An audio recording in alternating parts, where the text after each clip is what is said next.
Good afternoon and welcome to the Rundown. I'm your host, Captivating Christian, and here are some of your top stories for today, October the 12th. America's newest wave of COVID-19 cases. As COVID-19 cases and hospitalizations are on the rise across the country, more deaths are likely to follow. South Carolina's U.S. Senate debate changes format after Lindsey Graham refuses to take a COVID-19 test. And the judge changes Derek Chauvin's bail conditions, allowing him to leave Minnesota for his safety while awaiting trial for George Floyd's killing. Killer Mike's new black-owned bank receives tens of thousands of account requests in less than 24 hours. And Lindsey Graham in debate forum, black people can go anywhere in South Carolina politics if they're not liberal.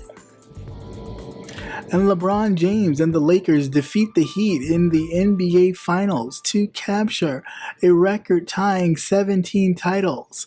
Let's get to the news.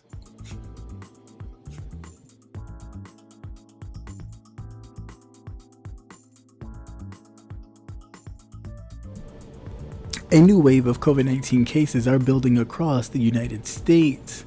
As winter months approach, America is now averaging nearly 48,000 new cases each day, the highest number of cases since mid-August, according to the Coronavirus COVID-19 Tracking Project. More than 34,000 Americans are currently hospitalized with COVID-19 in the U.S. That is up from less than 30,000 a week ago. Nearly 700 new deaths are being reported on average each day, and while that is down from August, when there were often more than 1,000 deaths each day, deaths are going to eventually start increasing if the cases and hospitalizations continue to rise. It's a pattern we've all seen before. Public health experts have been warning for months that fall and winter could lead to a spike in COVID-19 cases, because the best way to slow down the coronavirus spread is to keep your distance from other people.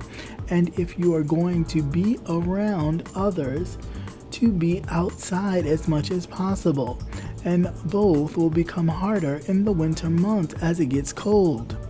We may now be seeing those predictions start to come true.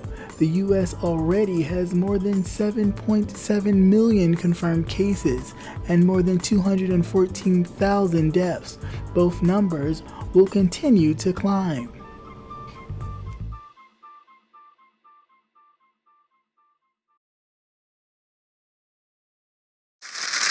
Welcome. And welcome once again to the Rundown. I am your host, Captivating Christian, of course, and this is the segment where I like to give my personal renditions on what's going on in the, this news world that I give you each and every day. All right, so first let's get the house business out of the way. To all new subscribers and watchers of the channel, welcome. Hopefully you like, share, and subscribe, and hit that notification button so you never miss another update on what's going on here at Cap Hill. Secondly, to all of my state reps that are you in the chat, thank you, and welcome once again for coming by and hanging out with me. So let's get started and have some fun, shall we? All right, so the first story we have here. All right, first story is, of course, the coronavirus, otherwise known as COVID-19. So COVID-19 is due to spike in many states due to, of course, it getting colder. And with it getting colder, we're going to be indoors more. Of course, wearing masks and all that stuff is still good to do, practices, washing your hands and all that, to ensure not spreading the virus, but it's kind of posted on an average to be about 1 million tests. And with all the testing, of course, there are coming to be more positive coronavirus cases. Now, of course, early on, if we were doing all this testing, You would have been able to know who was positive, who was negative a lot early on and been able to really handle it, because unfortunately you're dealing with a president who really didn't like the way the numbers was looking because it made him look bad. He put a halt on the testing. So not everybody was being tested, and the numbers were not actually being reported as they should have. So right now we're seeing early spikes in places like Idaho with 25%, South Dakota with 20.6% increase, Wisconsin with a 19.5% increase, Iowa with a 17% increase, Kansas with a 16% increase, Wyoming with a 15%, Utah with 14%, Nevada with 14%, Indiana with 13%, and Alabama also with 13%. And these are all increases in some of these states. New York, of course, had some increases in positive cases of 1.2%, and I believe that's all they had for right now. Yeah, all they have for right now is those particular states. So best rule of thumb is to continue to keep your social distancing practices, wear your mask, wash your hands, and do what we can. It's unfortunate that we don't have a leader from the top who takes this seriously, but if he doesn't, that just means we have to be more diligent and take this more seriously to keep the numbers down. And again, because we are coming into the fall and winter months, we will be indoors a lot more. That means you will be around people a lot more, secluded, which can be a good or a bad thing. So again, just making sure that we're keeping our practices ongoing to help prevent the spread of this virus.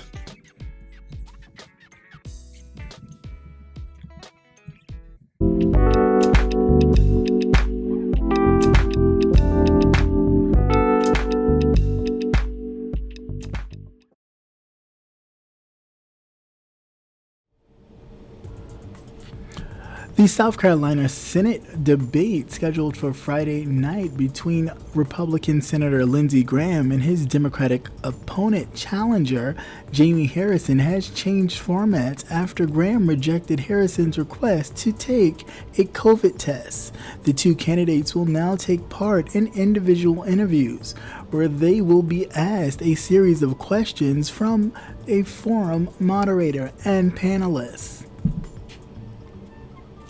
The announcement comes after Harrison issued a statement on Thursday stating that he would not debate in person if Graham, the chair of the Senate Judiciary Committee, who attended an October 1st hearing with Senator Mike Lee of Utah, a Republican who tested positive for the virus last week, did not get COVID tested.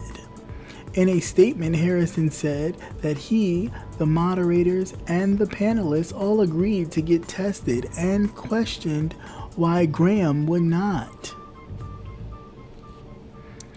Senator Graham rejected that request, saying that he has previously tested negative and will abide by the already agreed upon safety rules.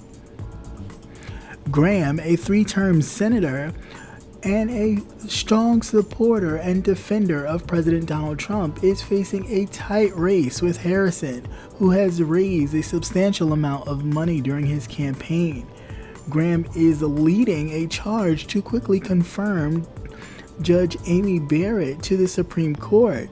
Trump announced that he had selected Barrett as his pick to replace the late Ruth Bader Ginsburg, who died in September. On this particular article, we're dealing with, of course, one of my favorite people. Gay!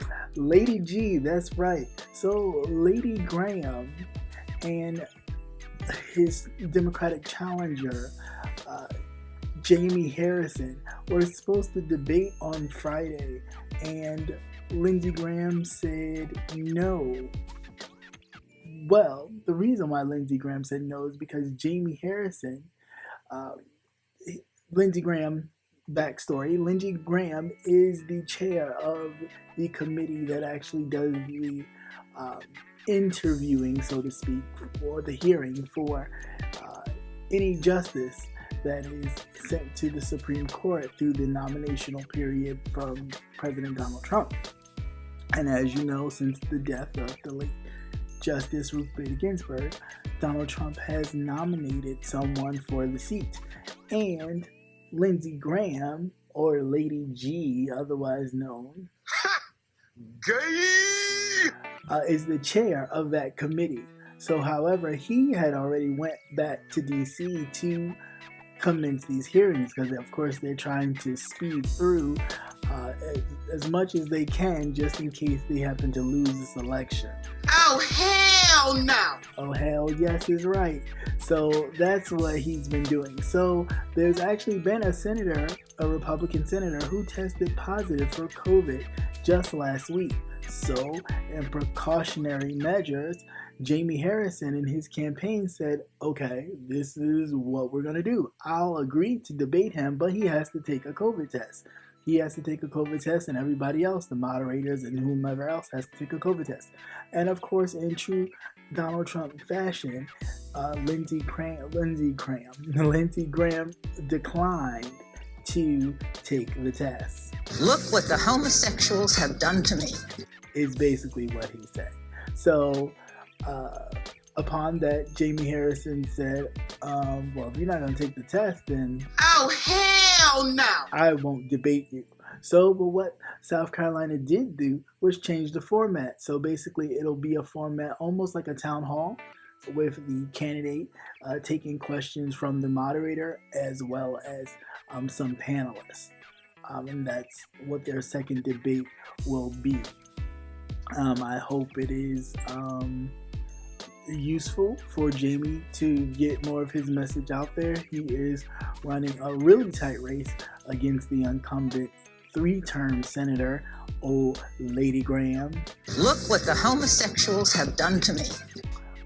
So, I mean, it's just been a whole Looney Tune mess. Okay? But you know, everybody tries to act like Trump, but everybody isn't Trump. I mean, I don't even know why Trump acts like Trump, but anyway, he seems to get away with it. Everybody thinks they can do it.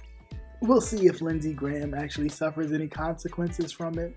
I hope he does. I hope Jamie Harrison finally defeats Lady G, and she could then spend the rest of her days running behind Donald Trump, being his water boy, as he tries to flee the country so he doesn't get arrested for tax evasion.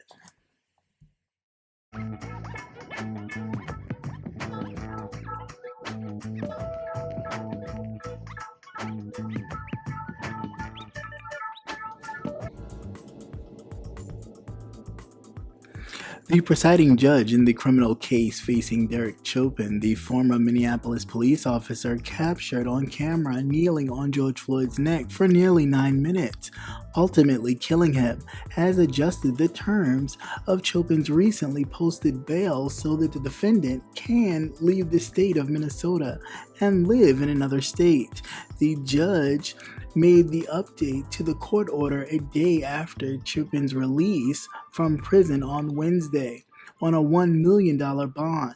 According to reports by the Washington Post, nearly 50 people were arrested in Minneapolis during the protest on Wednesday in response to Chauvin's release. Though the conditions of his bail required Chauvin to remain in Minnesota, the judge ruled to change his restrictions on basis of evidence supporting safety conditions that had arisen. Chauvin is facing charges of second-degree murder and manslaughter for his role in George Floyd's death. His attorneys and those representing the 3 other officers who are seen on video standing watching George Floyd cry out for his mother with Chauvin's knee on his neck, have asked that the trial be moved out of the Hennepin County in Minnesota, claiming that the concerns about the safety and the jury's impartiality due to the protests against the officers have continued in the city. In June, Black correctional officers in the Minneapolis jail where he was being held filed a lawsuit alleging that their supervisors barred them from dealing with Chauvin in order to replace them with their white co-workers. A tentative date for trial of Chauvin and his fellow officers have been set for March 2021. So in this particular story, this is another one of those Oh, hell no! kind of moments. So briefly, Derek Chauvin, I keep pronouncing his name wrong, but forgive me. Not that it matters. But the Minneapolis police officer who killed George Floyd, who had his knee on his neck for 9 minutes, the judge has changed the restrictions on his bail that he had posted just recently. I think as of Wednesday, the $1 million bail or bond was posted. And so the judge has changed the restrictions, and now this officer is free to leave the state for his safety. Now, I'm just confused as into, so you can commit a murder, and that's perfectly fine, and no one's worried about the safety of the perpetrator, right? But after you commit it, now we want to be concerned about someone's safety when no one was concerned about George Floyd's safety at all? Please make it make sense to me, because it doesn't. I mean, I don't get how now we want to be really concerned about someone's safety, but beforehand, no one was concerned about George Floyd's safety. I don't think no one even give a fuck. No one even cared. So now we have to be concerned about him. Please miss me with that. I think it's ridiculous. He should still have to stay in the state. I'm sure there's places in the state he can stay where he'll be all right. I don't think we need to go through all that rigmarole. He can be in some kind of protective services or whatever in the state until he is awarded trial. Other than that, he could have stayed in jail, because they did make stipulations in jail where the officers, the black officers in the facility where he was staying, filed a lawsuit because their boss took them off the unit and put all white officers where the former officer was staying, so he could be around his own kind. So I'm just trying to figure out when we're going to stop playing this game about race had nothing to do with it, or race doesn't play a factor, when clearly race plays a factor. That's the reason why you took all of the black officers off the detail, just in case they wanted to write some good old revenge on the murdering white cop that killed another black person. So you immediately did that and then had him sit around all white officers, but now the judge is got some concerns about the man's life. But again, no one was concerned about George Floyd's life. Come on, again, please miss me with all of that BS. Because that's how the system is run. You're more concerned about your own race of people, and you think of us as less than. Now, the minute we start to get that, you stupid, we'd be better off, because we gotta stop acting like these people care about us, because they really don't.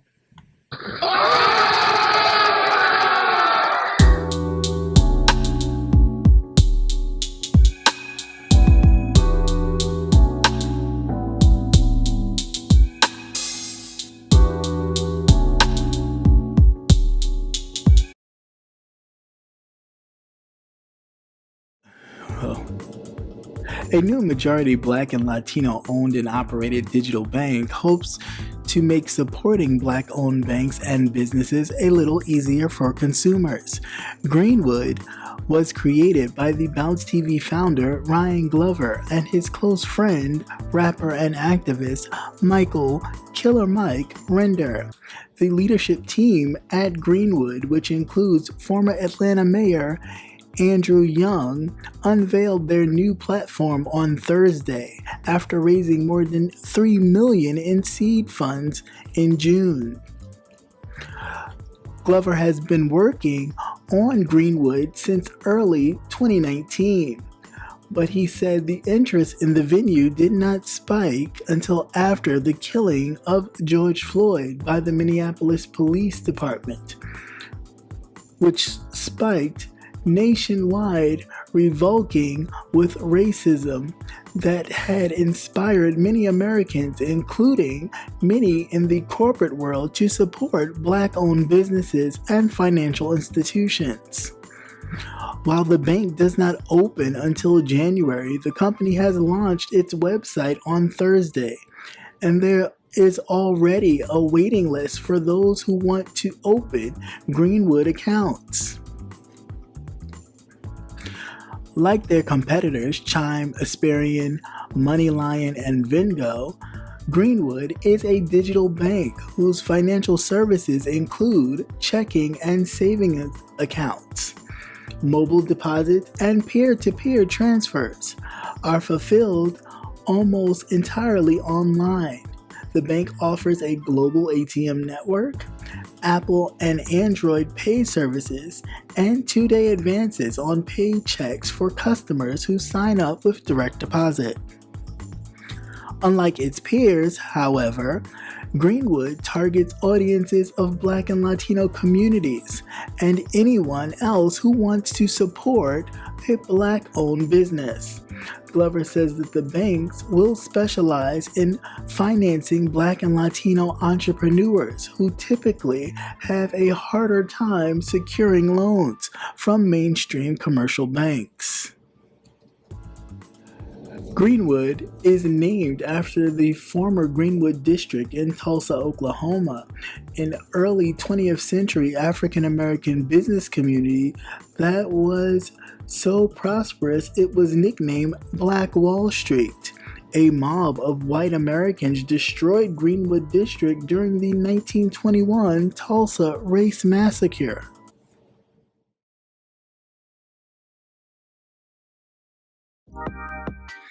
Hey, this is Captivating Christian here to remind you to tune in to Politics and Wellness every Tuesday night at 8 p.m. Politics and Wellness every Tuesday night at 8 p.m.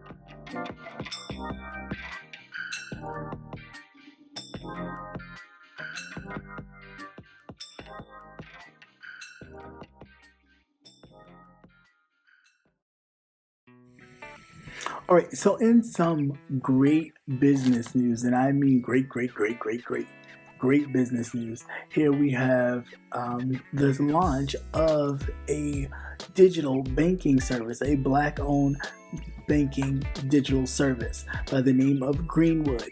Greenwood will be like the Cash Apps of the world and other digital banking things you may use like Chime and Vengo, I think the name of it is. Well, this banking service, Greenwood, was started by the founder of Bounce TV. You know Bounce TV, where you can find those movies that you like, oh, I know about this, where you'd be like, that was a good movie, even though it was like really low budget. But you find a lot of the old movies that you may have grown up on or TV shows. Well, the founder of Bounce, along with rapper and activist Killer Mike, have come up with Greenwood. The name comes from the district in Tulsa, Oklahoma, where the Tulsa, Oklahoma massacres happened. The financial district. That's where they got the name from. The former mayor of Atlanta, Andrew Young, also marched with Martin Luther King, is actually on the board as well. It doesn't fully come out launching until January of 2020. However, the website is up now. So go check it out. It's really cool. I think it's always great to support Black businesses, especially Black financial businesses that will help people of color get loans that they possibly wouldn't be able to get from regular mainstream financial institutions. So this is a great thing and a great move in the right direction.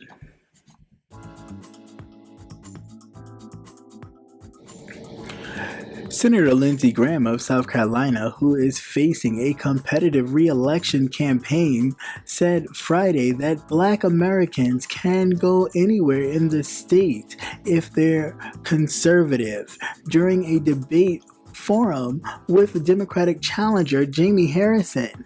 Graham was asked about the civil unrest across the nation and in South Carolina surrounding police reform and systematic racism. He implied that Black people will only be successful in a statewide elective office if they are conservative. Graham is in a dead heat in the polling with Harrison, who is Black. The South Carolina senator pointed to Tim Scott, the state's other U.S. senator and the only Black Republican senator, as well as former Governor Nikki Haley, as people of color who have been successful because they share the state's values.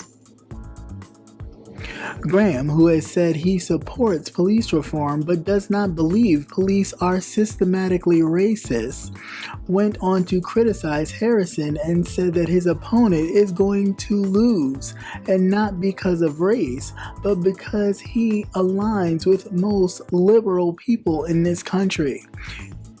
Harrison, during his segment of the forum, was also asked about the civil unrest and police brutality.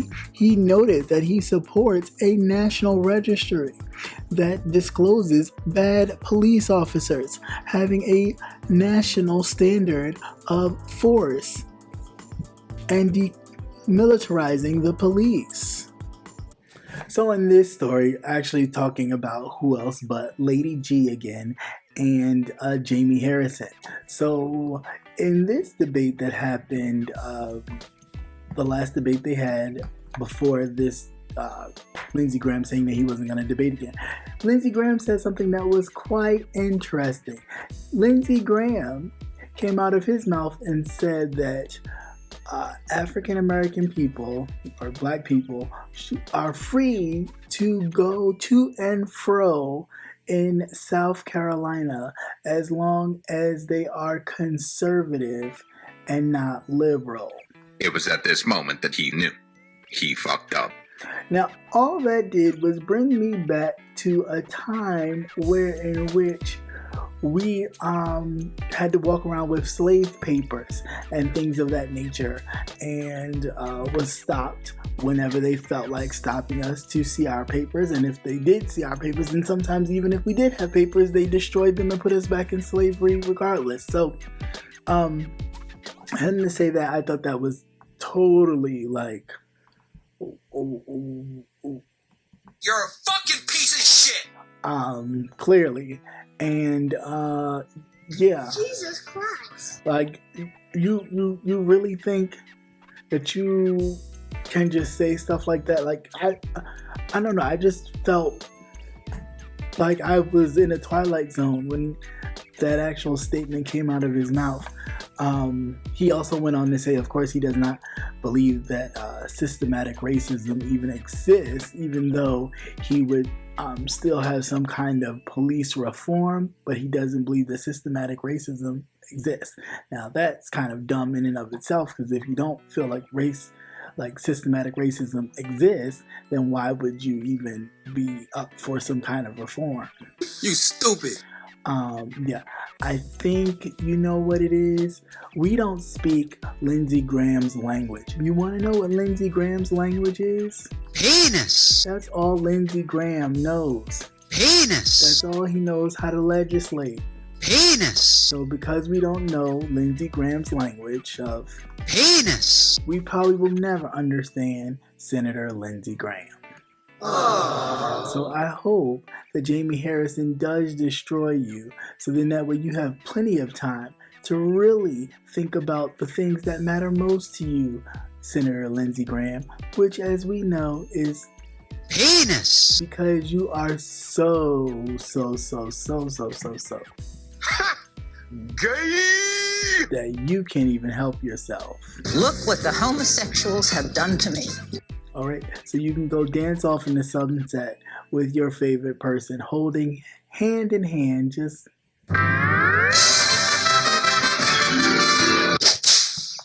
Okay, I'm over it. And be sure to join Jay Wilson, Rebel Sun, The Official Kingpin, Conscious TV, and Captivating Christian this and every Thursday at 6:45 Central Standard Time, 7:45 Eastern Standard Time for the Gentleman's Panel, where we are not afraid to go there and discuss an array of topics. See you there.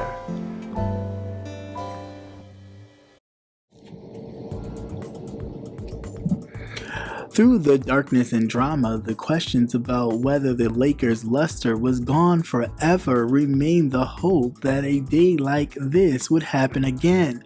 The Lakers are champions of the 17th time with their 106-93 win over the Miami Heat in Game 6 of the NBA Finals on Sunday. This time, they did it in a gym shaped like Mickey Mouse with two superstars who came to rejuvenate the franchise. As Anthony Davis and LeBron James achieved their goal, they could hardly believe it. James followed Davis into the back of the arena where no one could see them. They emerged with James' arm around Davis's shoulder, the two of them bouncing around and grinning. At the end of a heartbreaking season, the longest NBA season ever, James won his 4th championship. He noted a triple-double in the clinching game, his first of the series, with 28 points, 14 rebounds, and 10 assists, earning Finals Most Valuable Player honors for the 4th time. And lastly, this particular story, congratulations to the Los Angeles Lakers for winning their 17th franchise title as the NBA champions for this season, even with the constriction of the coronavirus, and that being a huge hindrance on, their regular season. Even though all the teams were sequestered in one area, which was in Orlando, and they stayed there for the entire season, and still only had a few cases of COVID and no serious cases that had to be, moved past just infection and treatment and no longer having it, which definitely would have been a great model for the country to follow.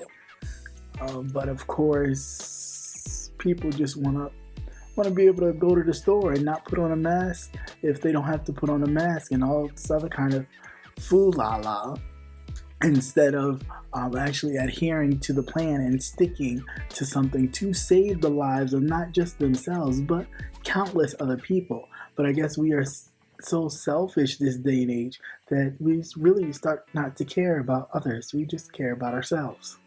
Aww. But enough with that.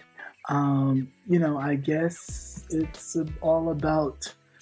Ain't nobody got time for that. I would rather be secluded in an area if I knew it was going to save not just my life, but the lives of others.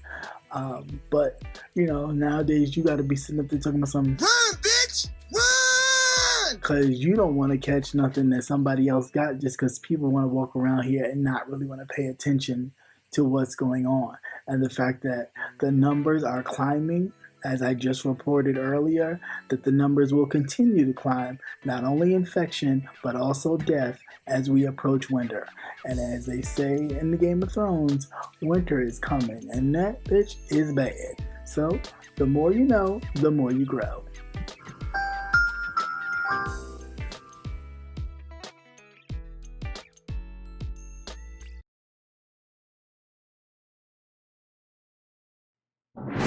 And once again, thank you for watching CCN Midday News. Hope you enjoyed. Please like, share, and subscribe. Also hit that notification